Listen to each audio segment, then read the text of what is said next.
Chapter 1. The Noise of the Market. Rain in Tokyo isn't romantic. It's just there.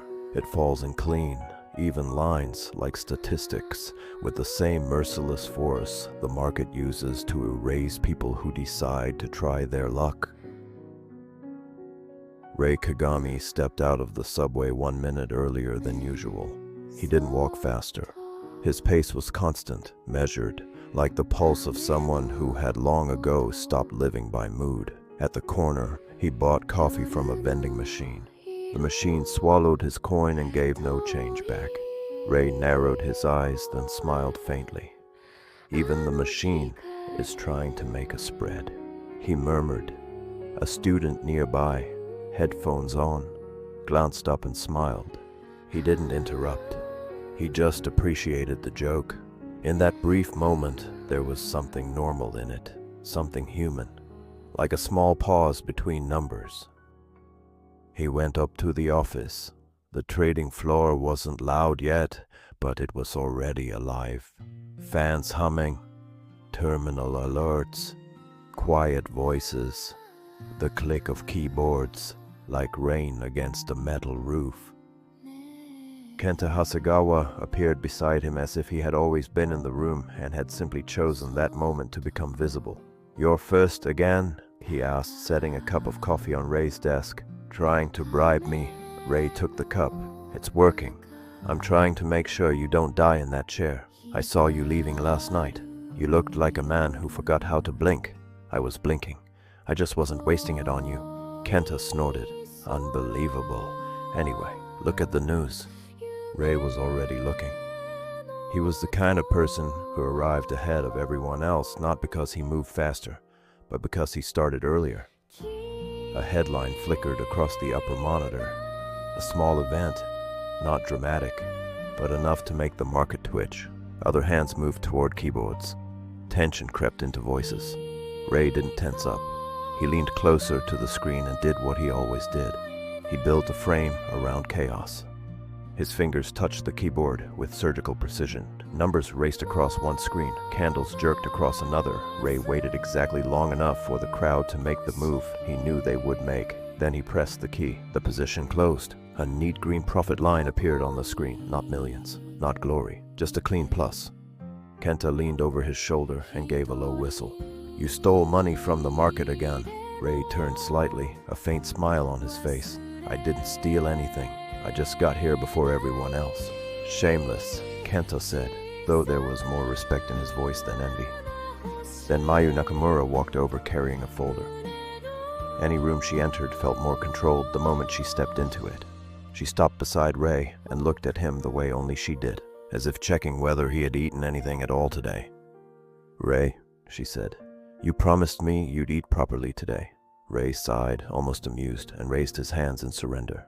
"If you remind me about food one more time, I might actually start respecting your management style." Mayu smiled. "So that's how I earn your respect? Good. I'll remind you every 2 hours." Kenta laughed. A few people around them smiled too. For a moment, Rei wasn't a prodigy or a machine or a cold analyst. He was just a man working in an office with friends, and everything was normal until evening. At lunch, the three of them sat together in a small cafeteria that smelled like miso soup and fried rice. "Have you ever actually been on a date?" Mayu asked suddenly. Kenta nearly choked. Rei looked up. "I have." "Oh, wow. And?" "We discussed budgets. We parted on good terms." Kenta groaned. "You have to be joking." Rei shrugged. "No, I just didn't understand back then that on a date sometimes you're supposed to say stupid things." Mayu laughed. "You're not supposed to say stupid things. You're supposed to say things that make the person next to you feel warm." Rei thought for a moment. "Warmth is a good resource. I just don't know how to spend it." "You do," Kenta said. "You just save it." "And saving," Rei replied, "is a survival skill." Mayu almost poked him with her chopsticks. "You're not in a desert. You're in Tokyo." Rei smiled faintly. "Tokyo can be worse than a desert. At least a desert has water problems. Tokyo has time problems." Kenta raised his glass. "Ramen tomorrow. No arguments." "You can't drag me there." "I'll ask Mayu." Rei nodded once. "Then you can." And again, everything was normal.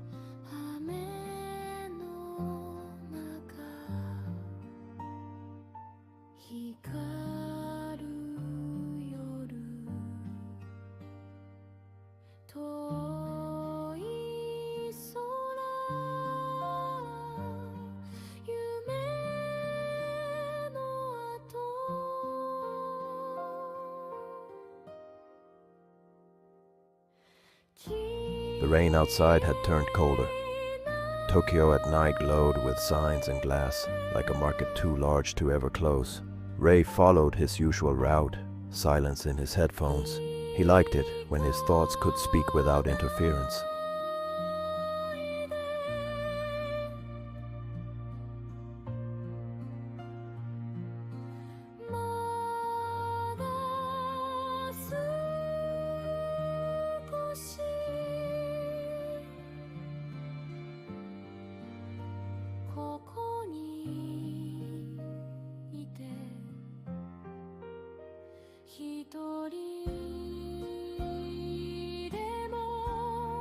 The world exploded into white light.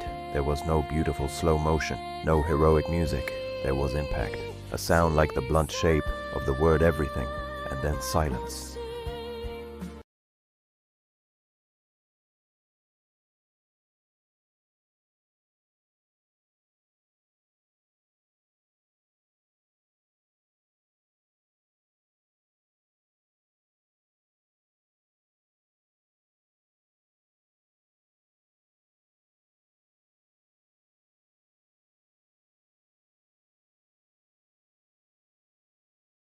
That evening, when the office had begun to empty, Ray stayed behind. Not because he needed to earn more. He simply didn't know how to leave until it felt quiet inside. On his way out, Kenta looked in on him. "You sure you're going home alone?" "I'm not walking into a dungeon, Kenta." "Tokyo can be worse than a dungeon," Kenta said. "Fine. Text me when you get home." Ray waved a hand. "I will." He didn't.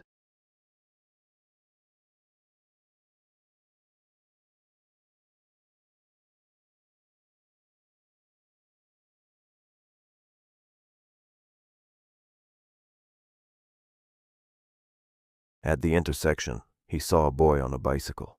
The kid cut onto the road too fast, slid on the wet asphalt, and crashed. Someone screamed. Cars slammed their brakes. But the truck was close, too close. Ray felt everything inside him turn cold and clear. His mind started calculating. Speed, distance, reaction time. He understood the outcome.